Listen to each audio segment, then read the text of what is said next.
ကဲဘယ်လိုတွေဖြစ်ကြရလဲဗျာခင်ဗျားတို့ကရက်ွက်ထဲမှာလူကြီးတယောက်ဆိုပြီးတော့ရက်ွက်ထဲမှာရံဖြစ်နေတဲ့နော်မုတ်ဆိုးမနဲ့တခုလက်နဲ့ရံဖြစ်နေတဲ့ကိစ္စကိ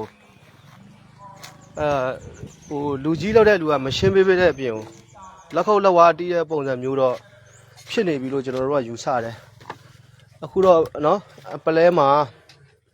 UNG ဘက်ကတက်တွေကစားတိုက်တယ်တဲ့ BNI ကိုBNI ကိုစားတိုက်တယ်ကြားတဲ့ခါကျတော့ BNI ဘက်ကတော့ကျွန်တော်တို့ကရက်တီရတော့မယ်ခင်ဗျားတို့တွေတော်လန်ရေးကိုတော်လန်ရေးနဲ့တူအောင်မလုပ်ဘူးယုံကြည်ချက်တွေကိုအလွဲသုံးစားလုပ်တဲ့လူတွေခင်ဗျားတို့ကြဆုံးလိမ့်မယ်ပြည်သူတရက်လုံးအနေနဲ့လည်း BNI ဘက်ကရက်တီပေးကြပါနော်အခုကျွန်တော်တို့ဒီအခုပဲကျွန်တော်တို့ BNI တက်တွေနဲ့ UNG လောက်ခံတက်တွေတိုက်နေကြပါပြီနော်ကျေးဇူးပြုပြီးတော့ပြည်သူလူထုအနေနဲ့လည်းလက်ရှိအချိန်တွေမှာ BNI တွေဘက်ကရက်တီပေးဖို့ကျွန်တော်တို့ကတောင်းဆိုခြင်းနဲ့တိုင်းပြည်ရဲ့အခက်အခဲကြက်တဲတွေဖြစ်နေတဲ့အချိန်မှာကျွန်တော်တို့ဗတ်ပေါင်းစုံရန်သူအားရအောင်လုပ်နေတဲ့ကိစ္စကြီးကတော့ကျွန်တော်တို့အနေနဲ့လက်မခံပါဘူးအဲ့တော့ကျွန်တော်တို့တွေကလက်ရှိနိုင်ရစားတဲ့စစ်အာဏာရှင်စနစ်ကိုတော်လှန်နေတဲ့အချိန်မှာကျွန်တော်တို့တွေကကျွန်တော်တို့ရဲ့လက်အောက်မှာရှိနေတဲ့သေးငယ်တဲ့အဖွဲ့အစည်းတွေကိုမစူးစီးဘဲနဲ့ပြောလို့ရင် Federal တို့ Social တို့ Democracy တို့အမျိုးမျိုးသောခေါင်းစဉ်တွေနဲ့ကျွန်တော်တို့နိုင်ငံမှာပြောတာရှိတယ်။ဒါပေမဲ့လက်ရှိအချိန်တွေမှာတော့ကျွန်တော်တို့တွေကကြောင်ကြိုက်တခြားဖင်တခြားနဲ့ကျွန်တော်တို့ဖြစ်ချင်တဲ့ဆန္ဒတွေထက်ကျွန်တော်တို့လိုအပ်နေတဲ့ကာလတွေကိုဖျက်ဆီးမှုဆိုရင်ကျွန်တော်တို့ဖြစ်ချင်တဲ့ဆန္ဒတွေကိုဆန္ဒမစောဘဲနဲ့ပြည်သူလိုလားတဲ့စစ်အာဏာရှင်စနစ်ကိုစနစ်တကျတိုက်ဖြတ်ဖို့ဆိုရင်လက်တွဲညီစီစီရုံညီညွတ်ညွတ်ရှိဖို့တော့လိုတယ်အခု BNI တွေကို BNI တက်ကိုအခုလက်ရှိ MOD အောက်ကတက်ရင်တက်ဖွဲ့တွေကဝင်တိုက်နေတဲ့ကိစ္စကြီးကတော့ဒါတော်တော်ရုပ်ပေါက်သွားပြီအကျိုးအစည်းပွားပေါ်မှာမှီတင်းနေတဲ့ကျွန်တော်တို့ရဲ့ဒီတော်လန်ရေးကြီးကနိုင်ငံတကာပြရုံမှာတော်တော်လူအထင်သေးစရာနိုင်ငံတကာကနေပြီးတော့အထင်မြင်သေးလောက်တဲ့အဆင့်ကြီးကိုဖြစ်နေတဲ့ကိစ္စကြီးကတော့ကျွန်တော်တို့အနေနဲ့လက်မခံပါဘူးအဲ့တော့သက်ဆိုင်ရာ UNG MOD လူကြီးတွေအနေနဲ့လည်းကိုလူမျိုးချင်းချင်းကိုတော်လန်ရေးသမားအချင်းချင်းကြားမှာပြန်လဲတိုက်ခိုက်ပစ်ခတ်တပ်ဖြတ်နေတဲ့ကိစ္စတွေကိုရှင်းပါခင်ဗျားတို့တွေလက်ရှိကာလမှာတရားမျှတမှုဒန်းတူညီမျှမှုဆိုတာထက်ကိုခင်ဗျားတို့ပွင့်လင်းမြင်သာမှုမရှိတဲ့နော်ခင်ဗျားတို့ရဲ့တရားစီရင်ရေးစနစ်တွေဘသူကဘသူကိုဆိုတဲ့ကိစ္စကြီးကတော်တော်လေးကိုတော့အဆင်မပြေဘူးအဲ့တော့ကျွန်တော်တို့ကရန်သူကိုတိုက်နေတဲ့အချိန်မှာရန်သူဘက်ကိုရောက်သွားအောင်လို့တော့ကျွန်တော်တို့တွေးခွဲလို့မရဘူးဒါကကျွန်တော်တို့တော်လိုင်းရေးဖြစ်စဉ်တစ်ချောင်းလုံးမှာကြည့်မယ်ဆိုရှင်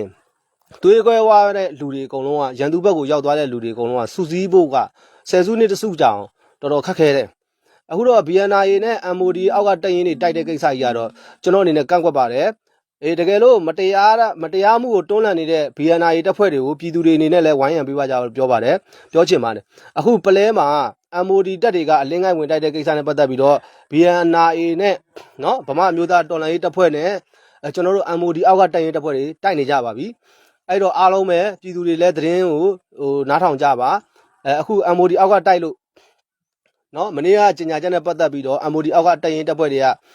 ကသူတို့ရဲ့လက်ဝေခံအဖွဲ့အစည်းတွေပေါ့ဗျာဒါဆိုတော့ပြောသလိုလက်ဝေခံအဖွဲ့အစည်းပဲပြောရမှာဘာလို့ဆိုတော့ဒီပါကပါတို့ပါလာဖတို့ဆိုတာကအဆွဲထက်လာလို့မရတဲ့တော်လိုင်းရေးအင်အားတွေမကြီးလောင်နော်တော်လိုင်းရေးအင်အားစုတွေဖြစ်တဲ့သူတို့နဲ့အမြင်မတူရင်ငါရန်သူဆိုတဲ့ဘုံရန်သူတို့တတ်မှတ်တဲ့ကိစ္စကြီးကတော့တော်လိုင်းရေးအင်အားကိုရုပ်စေသလိုတော်လိုင်းရေးပြည်သူတွေနေနဲ့လဲဒီနေ့တော်လိုင်းရေးပေါ်မှာတော်လိုင်းရေးဝေဝါးနိုင်ပါတယ်ဆိုတဲ့အကြောင်းကိုကျွန်တော်တို့ကပြောချင်ပါတယ်အခု BNI ကိုဝင်တိုက်တဲ့ကိစ္စကတော့ကျွန်တော်တို့အနေနဲ့လုံးဝကန့်ကွက်ပါတယ်ပြည်သူတရက်လုံးအနေနဲ့ကလည်း BNI ဘက်ကရက်တီပေးဖို့ကျွန်တော်တို့ပြောချင်ပါတယ်အခုတိုက်နေပါပြီเนาะတကယ်တိုက်နေတာပါเนาะ BNI ကိုအလင်းငိုက်ဝင်တိုက်တဲ့ကိစ္စတော့ကျွန်တော်တို့ကန့်ကွက်တယ်ဟုတ်တယ်ဘုံနဂါကိုတိုက်နေတာဘုံနဂါတို့အဖွဲ့ကိုတိုက်တဲ့အတွက်မို့ဘုံနဂါတို့ကလည်းပြန်တိုက်မှာအဲ့တော့ဘုံနဂါရဲ့နောက်မှာဘယ်သူတွေပါလာမလဲဆိုတာတော့စောင့်ကြည့်ပါဗျာအဲ့တော့ကျွန်တော်တို့ကစကားနဲ့ပလင်မခံဘူးအလုံးနဲ့တက်တည်ပြမယ်အဲ့တော့ကျွန်တော်တို့ဘိုးနဂါးဒီတော်လိုင်းရေးပေါ်မှာမှန်မှန်ကန်ကန်ယုံကြည်နဲ့သူတို့လုပ်နေတဲ့ကိစ္စကြီးကိုကျွန်တော်တို့ကမြင်ရမယ်ဗျာနော်တော်လိုင်းရေးပေါ်မှာဘယ်လောက်ထိသစ္စာရှိလဲဆိုတာကိုကျွန်တော်တို့မြင်ရမယ်အခုလက်ရှိကျွန်တော်တို့ဒီပါကပါတွေပါလာဖတွေပါအဖတွေဆိုတာက EO နယ်မြေမဟုတ်တဲ့ဗမာပိုင်းမှာတော်တော်လူဘာဝနေတယ်တချို့သောပါကပါတွေတချို့သောပါလာဖတွေတချို့သောပါအဖတွေ နော်အဲ့တော့လက်ရှိကျွန်တော်တို့ BNI နဲ့ဖြစ်နေတဲ့တိုက်ပွဲသည် BNI တွေသည်ပြည်သူဘက်ကိုယုံကြည်ကြည်နဲ့ပြည်သူကိုမျက်နှာမူထားတဲ့အဖွဲ့ဖြစ်တဲ့အတွက်နိုင်ရမယ်အဲ့တော့ BNI ဘက်ကအားလုံးရက်တည်ပေးဖို့ကျွန်တော်တို့ကတောင်းဆိုတယ်ကျွန်တော်တို့ဒီပကပပလာဖပါဖ UNG လက်မမီပဲနဲ့မြောက်ပေးတိုင်းဂွေးတောင်ကအစီရင်ခံစာလေးကိုအတည်ပြုပေးပြီးတော့ကိုလူမှန်ပါတယ်ဆိုတဲ့အကြောင်းကြီးကတော့ကျွန်တော်တို့နဲ့လက်သစ်ခံစရာအကြောင်းမရှိဘူးအဲ့တော့ကျွန်တော်တို့ဒ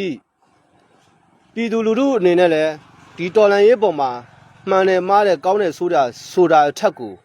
ကျွန်တော်တို့အမှန်တရားကိုသိမြင်ဖို့အရန်လိုအပ်ပါပြီအခုမက်ကြီးပြကိစ္စနော်ဆောနာပြောဆိုမက်ကြီးပြကိစ္စလောကကန်ခတ်နေတဲ့ကိစ္စတွေနောက်တော့ဆီယာမကြီးဒေါ်တူလင်ကိုမတရားဖမ်းဆီးတဲ့ကိစ္စတွေကျွန်တော်တို့တွေကဘာတွေဖြစ်စေချင်တာလဲဆိုတော့ကျွန်တော်တို့ကစစ်အုပ်စုနဲ့မချားနာပဲလုံနေတဲ့ပုံစံကြီးကတော့ကျွန်တော်တို့ကန့်ကွက်ပါတယ် UNG မှာကျွန်တော်ဆောတော့မှာကျွန်တော်တို့ဒီဗီဒီယိုကောနဲ့ပြောတဲ့ချိန်ပေါ့နော်ကျွန်တော်ဗာပြောခဲ့လဲဆိုတော့ကျွန်တော်တို့ဒီတော်လန်ရေးအင်အားစုတွေထဲမှာ UNG ကိုတိုင်းလင်ပင် UNG ကိုတိုင်းကပင်လင်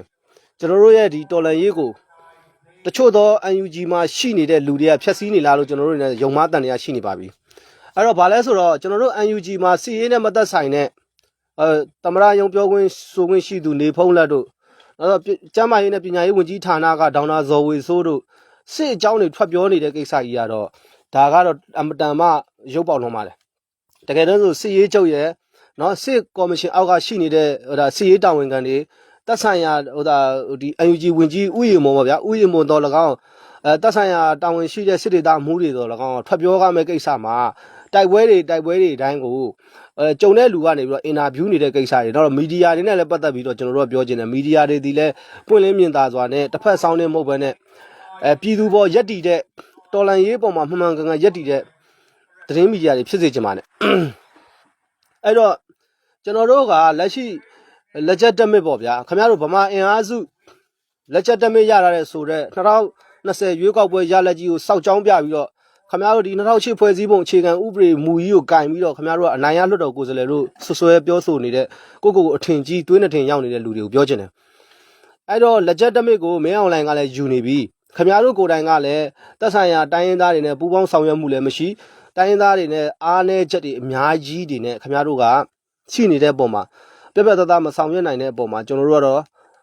အားမလို့အားမရဆိုတာနဲ့ကျွန်တော်တို့ကကန့်ကွက်တယ်ဗျခင်ဗျားတို့ကတိုင်းရင်းသားထဲမှာဆိုရင်တိုင်းရင်းသားကရင်ဘက်မှာဆိုလည်းကရင်ကနေပြီးတော့လော်ဘီတွေပေါ့ဗျာခွက်ခေါက်တွေကိုမြှောက်ပေးတယ်အဲ့ဒီခွက်ခေါက်တွေကလည်းစာမတက်ပေမတက်နဲ့ကရင်တွေပေါ်မှာထိုးနဲ့တိုက်ခိုက်တယ်ဒီလိုပဲအဓိကတော့ခင်ဗျားတို့ကကရင်ပေါ်မှာမကျင်တဲ့ပုံစံမျိုးတွေတချို့ဟာတွေတွေ့ရတယ်တော်လိုင်းပေါ်မှာအဲ့တော့အခုခင်ဗျားတို့ကကိုဗမာပိုင်မြေမှာတော့မှလွတ်မြောက်စွာအဲ့တော့ဒီမြေပြင်မှာရှိနေတဲ့အခြေအနေတွေတက်ကိုဆိုတော့ကိုဒီဗမာပိုင်မြေတော်မှ unit တစ်ခုကိုမတိဆောက်နိုင်မဲနဲ့ပြည်တော်စုစနစ်ဆိုပြီးစောက်ကြီးစောက်ကျင်နေငါတို့ကအနိုင်ရလွတ်တော်ကိုဆိုလဲငါတို့ကအနိုင်ရလွတ်တော်အမတ်တွေဆိုပြီးတော့ကိုလက်ချက်တမစ်အစိုးရလို့သတ်မှတ်နေတယ်ဟိုကခင်ဗျားတို့ကအောက်တန်းစားတော်လန်ရေးနဲ့အတွေးခေါ်မဲ့တဲ့တော်လန်ရေးဖြစ်နေပြီအဲ့တော့အခုလက်ရှိ BNI တွေဒီတရားသောစစ်ကိုဆင်နွှဲတယ်လို့ကျွန်တော်တို့ကမှတ်ချက်ပြုတယ်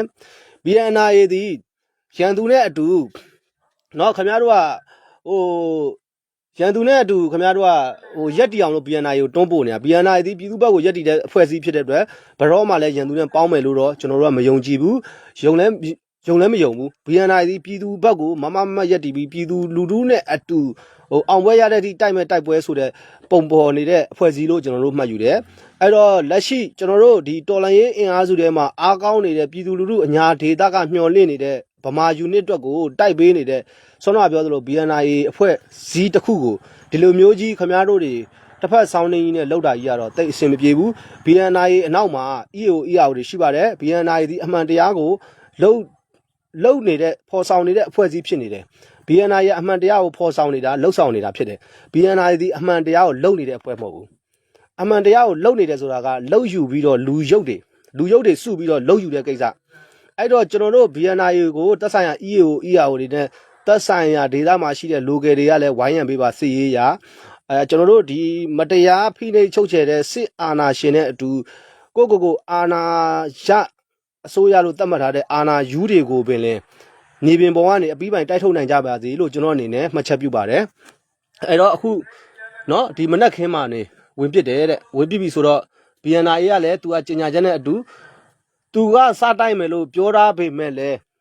ဟိုဘက်ကနေစပြီးတော့တိုက်တဲ့အတွက်အခုတိုက်ခါပြပြီအဲ့တော့ BNI ဘက်ကနေရက်တီပေးပါကျွန်တော်တို့ဗမာပြည်သူလူထုတော်တော်များများနော်တိုင်းရင်းသားညီကိုမောင်နှမတွေရောတက်ဆိုင်ရာ EAO တွေရော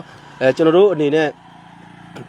မျှော်လင့်ပါတယ်တက်ဆိုင်ရာအဖွဲ့အစည်းအသီးသီးကလည်းဒီအပေါ်မှာကျွန်တော်တို့မှတ်ချက်ပြုပြီးတော့ကြေညာချက်တွေထုတ်ပေးဖို့ကျွန်တော်အနေနဲ့တောင်းဆိုတယ်ကျွန်တော်တို့ဒီအမှန်တရားကိုချစ်မြတ်လို့တဲ့အမှန်တရားကိုလိုလားတဲ့အမှန်တရားကိုသိမြင်တယ်ဆိုလို့ရှိရင်တော့တော်လန်ရေးသမားကောင်းတွေပြီးသားကြပါလို့ကျွန်တော်အနေနဲ့ပြောချင်ပါတယ်နော်အဲ့တော့ကျွန်တော်တို့ဒီ BNI ကိစ္စကတော့ဒါအခုလက်ရှိ